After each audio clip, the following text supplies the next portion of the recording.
Praise lord. దేవాతి దేవునికి వందనాలు. ప్రభు నామమున మీ అందరికీ నా ప్రత్యేకమైన వందనాలు, శుభాలు తెలియజేస్తున్నాను. ఈ దినము కొరకు ఏర్పాటు చేయబడిన దేవుని వాగ్దానము యోబు గ్రంథము 5వ అధ్యాయము 19వ వచనము. 6 బాధలలో నుండి ఆయన నిన్ను విడిపించును, 7 బాధలు కలిగినను నీకు ఏ కీడును తగలదు. దేవుని నామానికి మహిమ కలుగునుగాక.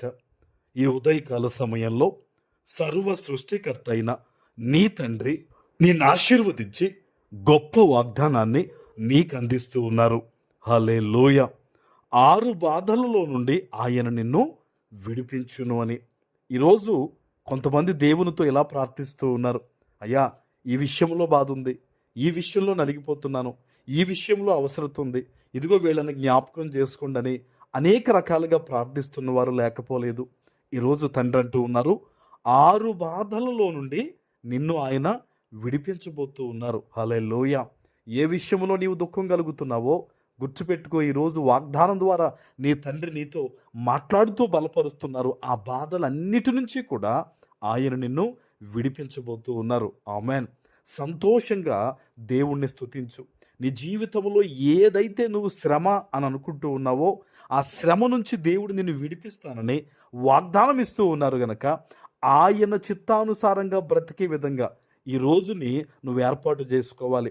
నేను ఇష్టానుసారంగా బ్రతికేస్తాను, దేవుని వాగ్దానం నా జీవితంలో నెరవేరిపోవాలి అంటే అది ఎంత మాత్రమూ జరగదు.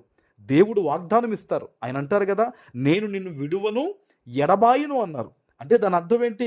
ఏదైనా పొరపాటు చేసి మనిషి దేవునికి దూరం అవ్వాలి, కానీ దేవుడు ఎంత మాత్రము మానవునికి దూరంగా లేడండి. ఈరోజు నీ జీవితంలో కూడా అంతే. నువ్వు ఒకవేళ దేవునికి దూరం అయ్యావేమో, దేవునికి వ్యతిరేకమైన పనులు ఇంకా చేస్తున్నావేమో, సరిచేసుకోవాలి. ఎప్పుడైతే నువ్వు దేవుని యొక్క వాక్యపు వెలుగులో నువ్వు సరిచేసుకుని దేవుని సన్నిధిలో ప్రార్థన చేస్తావో దేవుడు తానిచ్చిన వాగ్దానాన్ని నీ జీవితంలో నెరవేరుస్తారు. నువ్వు ప్రార్థించి అడగాలి, తండ్రి ఈ విషయంలో నాకు బాధ కలుగుతుందయ్యా, ఈ విషయంలో నాకు నొప్పిగా ఉందయ్యా, దయ చూపించు ప్రభువా అని నువ్వు దేవుణ్ణి పిలిచినప్పుడు, ప్రార్థించినప్పుడు ఆయన తన వాక్కును పంపి నిన్ను బాగుపరుస్తారు. ఆమేన్.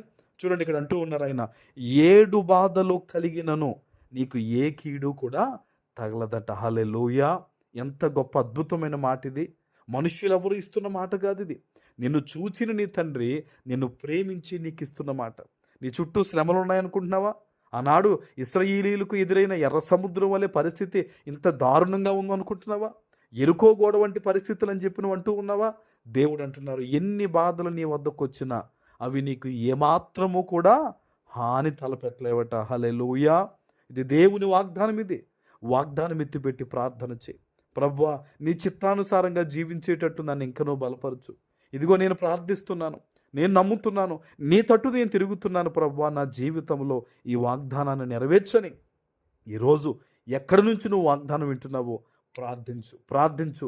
దేవుడు తన మహాకృప చేత కీడంతయు ఈరోజు నీకు దూరపరిచి ఏ అపాయము రాకుండా నిన్ను కాపాడి తన గొప్ప సమృద్ధితో ఆయన ఈ దినము నిన్ను నింపబోతూ ఉన్నారు. ఆమేన్. ప్రార్థన చేసుకుందాం. పరిశుద్ధుడా, ప్రేమ కలిగిన తండ్రి, మీకు వందనాలు. ఈ ఉదయకాల సమయంలో మీరిచ్చిన గొప్ప వాగ్దానము ప్రతి బిడ్డ జీవితంలో నెరవేర్చి స్థిరపరచమని యేసు నామమున ప్రార్థించి వేడుకొనుచున్నాము తండ్రి. ఆమేన్.